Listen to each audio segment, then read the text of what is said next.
1072. Rightio.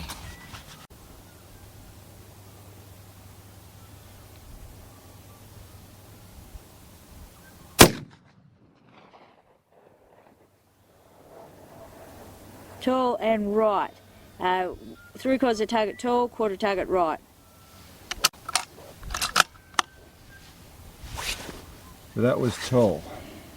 Yes. And a little bit right. Yep. You ready? Yep.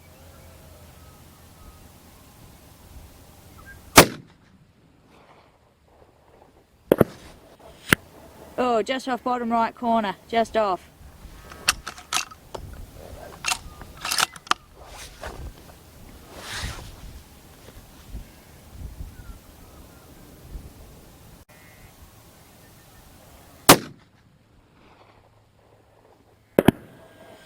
Hit, top right corner.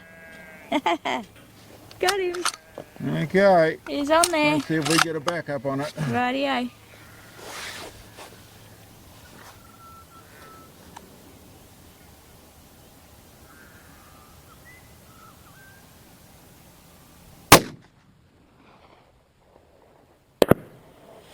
Hit. Nearly centre. A little bit to the left of centre. That isn't freaking terrible then, is it? No, it makes a different noise on that target. Yeah.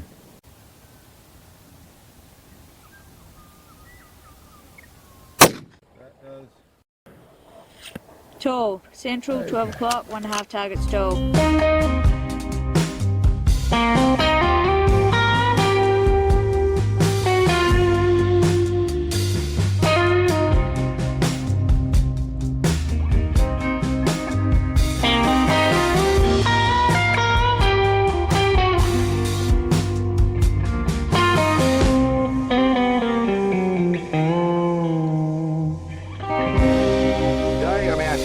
Trying something a bit different, a bit crazy, a bit interesting, and that is trying to shoot this Browning A-bolt rifled shotgun out to 1,000 yards, or just over 1,000 yards.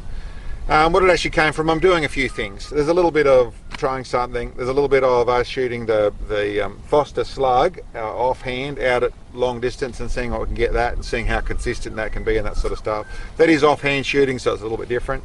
And people have asked, why don't you use a rifled shotgun? To me it's a completely different shot, and that's what you see here. I've set up and down here. But there's a little bit of also understanding the logic and how well a sabot can work for all the different things, from passing on the amount of spin it needs to a projectile, to how consistent it's going to be when the sabot disconnects from the projectile. For those who don't know what a sabot is, it's essentially when you have a framework, plastic or otherwise, they're plastic in this sort of thing, that grabs on around the bullet, and that stuff is what runs on the rifling, and the bullet's captured on the inside. And when it comes out the end, the sabot, the lining, disconnects from the bullet and lets the bullet carry on. So that's what we're doing, and how transferring the spin to how stable they are to how they actually work is what I was sort of testing. So listen, it came up with a thought as, let's actually try that. Like I said, different style, let's set it up like a rifle. The only partition, or the only sabot slugs I could find in the state at the moment to do this test with, well, I found this is a borrowed rifle, or borrowed, we've got it on loan to use the rifle. I call it a rifle because it's a rifled shotgun. With these 385 grain Winchester, they're a partition gold sabot slug. They have a big hollow point in them. And listen, there's some other ones that I probably would have tried if I'd got it. I could have got them, but they're at least a couple of weeks away. The likes of the Hornady with little spitzer nose on them, like Hornady do with a polymer. But listen, they were worth a try. So this is what I got to try and shoot it with. I came out the other week, or I should say, what I set up is it had a rail on it already. It had a little red dot on it. I put my floating Night Force on here with adjustable base to be able to get it up to where I could get the 150 minutes I figured I was going to be able to shoot, to shoot out to 1,000 yards.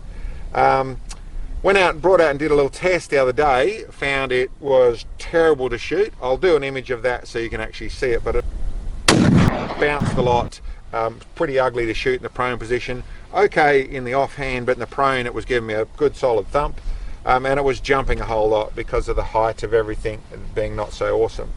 So what I did, because it's not mine, I didn't want to modify things really. What I did instead was built this little contraption here, which it gives me a bag rider, it gives me a higher butt pad, so I could position a softer, higher butt pad at a different position. And by putting some tape on this, you'll see evidence of where the tape's here. I've got to clean that up before I give it back. And then taping this unit on. So no bolting holes, no modifying things really, but that made it a lot more stable to shoot. I haven't seen it, but my sight picture told me it was sitting reasonably flat for an unbraked thump of a thing to shoot. That did the job. And what you can see out there, we only went through 10 rounds with that, testing. That shot pretty well. That was a reasonable group. It isn't as consistent as a rifle, and maybe that was, I could do more with the rifle and more barrel and brakes and all that sort of stuff, but to be truthful, I feel that's more to do with the Sabo and what it was actually doing. But still, we got some reasonable stuff, and you'll see there's 2 hits there, proper hits out there with this. So a bit more work and it could be a little better, but I don't think it would ever match a Rabo, ever match a rifle in a real sense, or a precision rifle at least. But anyway, like I said, a bit of play, a bit of fun, and there's hits on steel at, I think it was 1072 yards with a rifled shotgun. You know, we'll go down to target and see what sort of dent we put in the thing. We'll see you down there. Okay, well here we are at target, 1070 yards. Decent sized dents in these steel, and actually just a metre in front of the target I found these 2, the slugs, so you can actually see them. They are very square units. The thump, they've obviously got rid of most of their energy, still enough to put a decent dent in the steel, but there's those pair there. So anyway, that's it's on there, decent dents. Wasn't super consistent. Actually with a projectile like that, how consistent is it going to be? But yeah, listen, worked, a little bit silly, a little bit of testing. Like I said, I hope you guys enjoyed.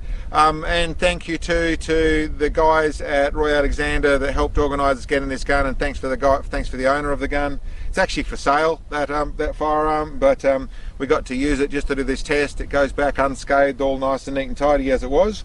And we've shot another, I think that was 17 rounds through it. So anyway, bit of fun. Hope you enjoyed. Catch you next time.